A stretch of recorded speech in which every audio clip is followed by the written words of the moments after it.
Hey everyone, my name is Alda Cahyaningtyas and this is my submission for Microbiology Module 3. Disinfection is a process of inhibiting microbial growth on inanimate objects by the use of agents which is disinfectants. Disinfection doesn't inhibit all microbes, however, it does inhibit vegetative cells and also many viruses. Sterilization is a process of eradication of microorganisms and also viruses. Although sterilization kills all microorganisms and viruses, this is not true for prions.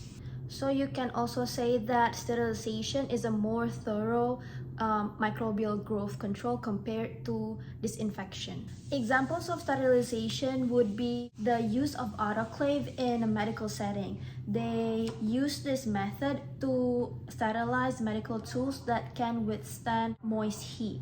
And then another example of sterilization would be ultra high temperature sterilization, which is a method to sterilize dairy products. The third microbial growth control is sanitization. Sanitization is the reduction of prescribed number of pathogens from surfaces and utensils. Sanitization is done in order to meet the public health standards. Sanitization needs to take place in public, or it only applies for utensils that are used by the public. So we can conclude that the difference between sanitization and disinfection is where the process takes place. If it takes place in private, then that's disinfection. If it takes place in public, then that's sanitization. The use of bleach to clean clothes and the use of disinfecting wipes to clean surfaces are two examples of disinfection.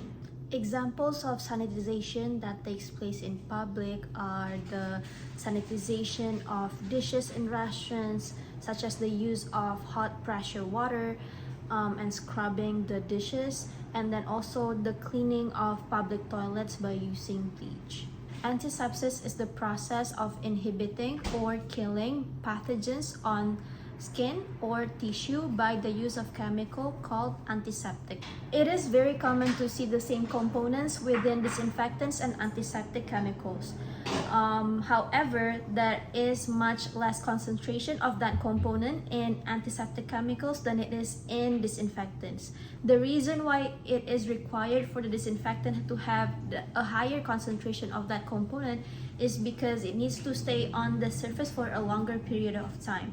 However, if the same amount or the same concentration were to be used on skin or tissue, it would be very dangerous because it is an irritant to the skin and tissue.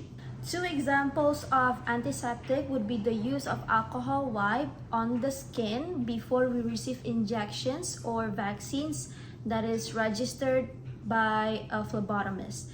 And then another example would be the use of hand sanitizer that we commonly have at home.